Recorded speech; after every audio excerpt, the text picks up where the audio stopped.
Hello everyone, good morning, good afternoon, and good evening. Welcome to Live It Up, the show where we explore and discuss how to take your life to that next level and beyond. We cover health, wealth, relationships, and how to create a life that feels good. Because after all, that's what we want. We want to feel good. I'm your host and coach, Fletcher Ellingson. Today on the show, we'll be visiting with John Schapman and Sara Bates of Thriving Together NCW. Their mission is to advance health and well-being in North Central Washington by unifying partners, supporting collaboration, and enabling systems change. Now, I'm looking forward to this conversation because in my mind, I'm thinking the health and well-being industry can be a very slow-moving machine. So I'm curious, how does this group of people affect change? And we'll soon get to find out. But before we get to that, I want to remind you that if you have questions you would like me to answer on or off the air, email those directly to me at fletcherellingson.com. And if we use your question on the show, I'm going to send you a copy of my Amazon best-selling book, The Practice of Feeling Good. Now, if you've been following this show and you want to learn more about personal development, how to take on your life more powerfully, then grab a copy of my book. You can also visit me at my website, fletcherellingson.com. Now, before we get to the interview, I want to take just a moment to acknowledge that there is a lot of uncertainty in our world. There are wars, protests, accusations, there are trials, inflation, division, lots of uncertainty. That level of uncertainty can set people on edge. It can bring out behaviors that typically don't serve those around us very well. And so I want to take a moment to remind all of us that we can be part of the solution. And the fastest and the easiest way to do that is to be kind. The way I define kindness is friendliness, generosity, consideration, and the willingness to offer assistance without the need for praise or acknowledgement. Kindness highlights people's strengths instead of reminding them of their weaknesses. It unites people instead of dividing people. It heals and fosters well-being instead of injuring. And it feels good to give it, to receive it, and to be around it. Kindness is powerful.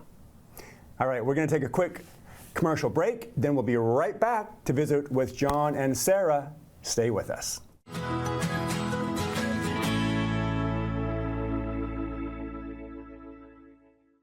Hey everybody, welcome back to the show. I'm so glad you're here. I'm so glad that you're in this conversation.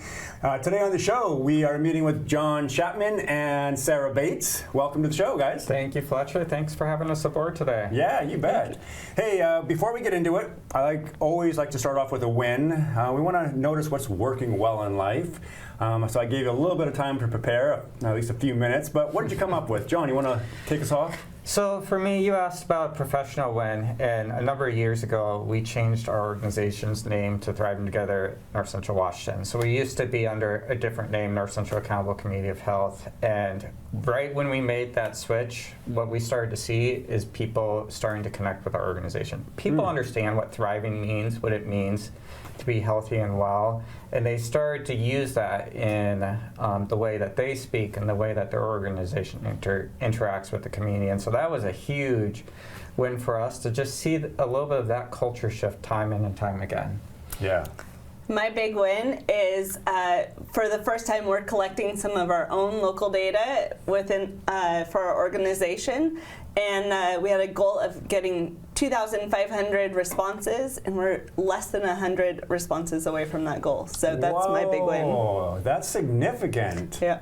Wow, you guys have been, you guys have been getting out there, right? We have. Yeah, right on. Yeah. I gotta give a good shout out. We have a summer staff member, Kara Hutton, who has been out in the community, delivering surveys, being at fairs, meeting with partners. She's been an amazing member of our team for these last few months. Right on. Well, I have a fondness for her as well. So, it has been fun to watch her get out there and work with such a cool group of people like yourselves. So, yeah. All right. So good wins, and you mentioned thriving, changing. Language matters, and the more attention that we pay to the language we use, it really has an influence on the outcomes we produce. Would you agree with that? Yeah. Yeah. Yeah, for me, the name change signifies a few things. Like, I believe in your intro you said, the health and well-being industry moves slow.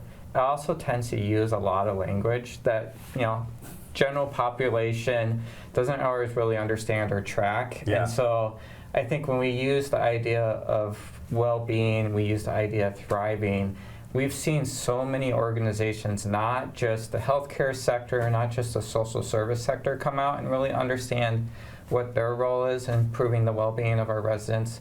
But we're seeing housing people get that connection, governmental entities understand how it intersects together, business development and economic development. It's really, there's not an agency or an organization in our valley that doesn't influence one person's health and well-being. And so it really is broad and it's very collective. And understanding and using the language that really relates to people in our community and relates to every organization and how they can impact this work is really important to really get that movement or see that shift in this work. Absolutely. So the mission statement is to unify partners, support collaboration, enable systems change. My next question is, why is this work important to the two of you?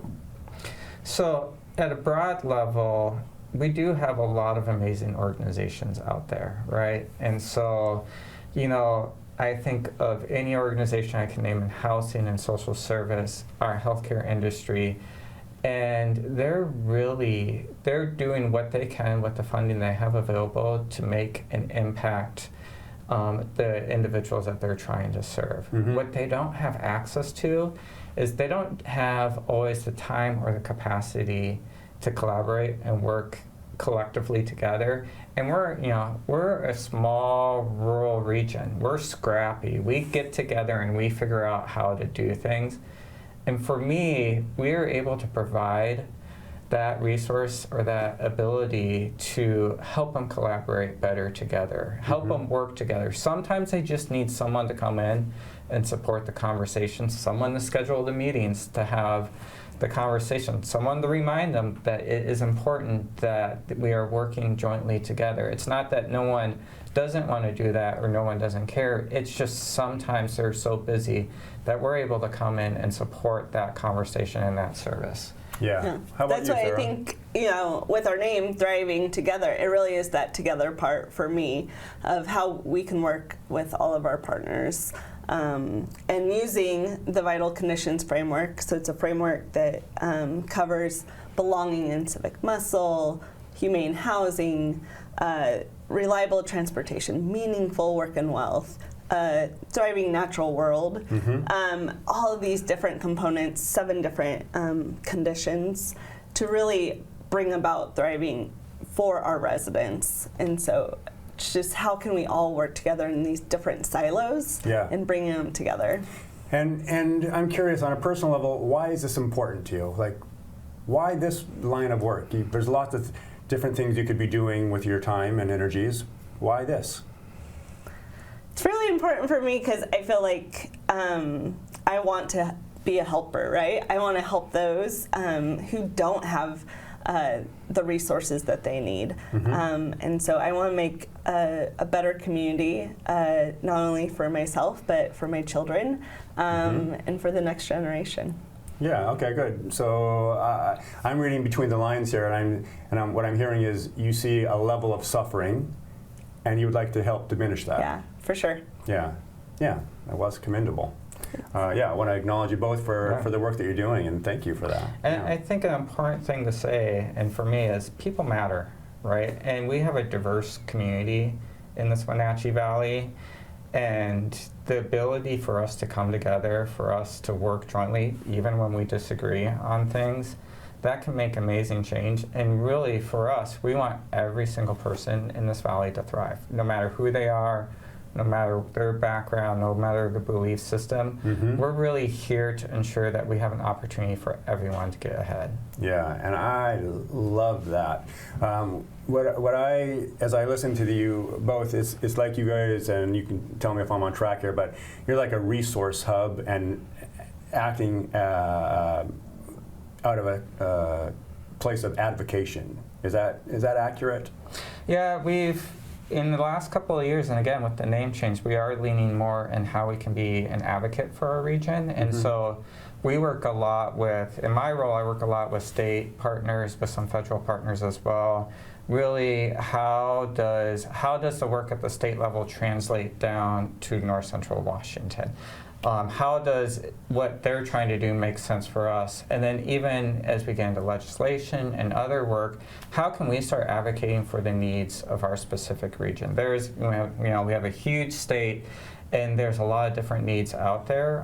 And again, we're a rural Washington area, and we have some unique things in our area that we need to specifically work on and focus on. And that's part of our goal, is to advocate for that at the state level. Even locally, for those organizations that always don't have an opportunity to have their voices heard locally, we want to also be able to be a voice for that as well. Yeah.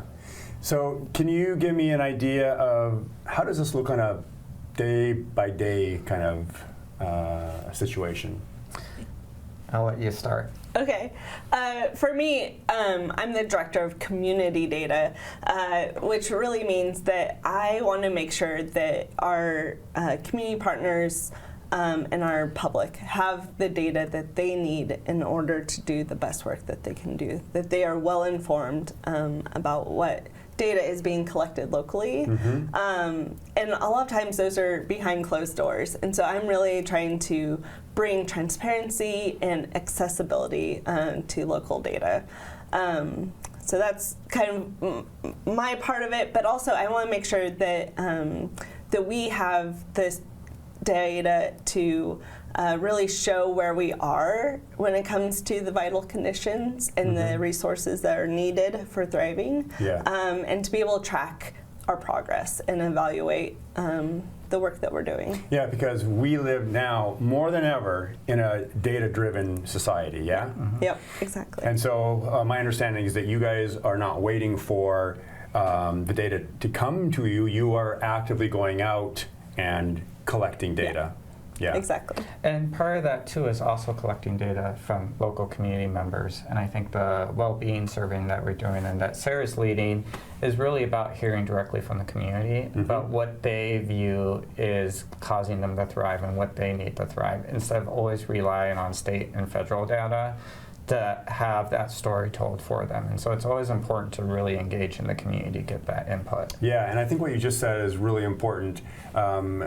Instead of waiting for top-down to disperse, not disperse, but to give us a story into which we can live, you guys are saying, like, actually, here's the story, and we're getting it from the mouths of the people who, then we're relaying that to the powers that be. Yeah. Exactly. Yeah, we're so used to a society believing we have the answers and we have the solution in mind before we even approach the community to figure out what's needed. We may have an assumption of what's needed, and it could be something as simple as we think someone needs to take care of their diabetic care, but they're never going to do that until they have a house or a roof over their head that they feel safe and secure in. So I think you can always make a lot of assumptions and get started in what you think the solution is. Yeah.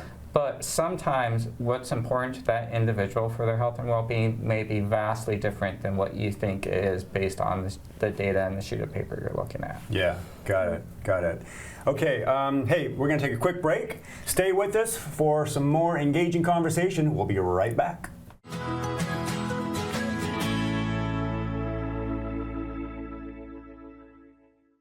Hey everybody, welcome back to Live It Up. We are talking with John Schapman and Sara Bates from Thriving Together NCW.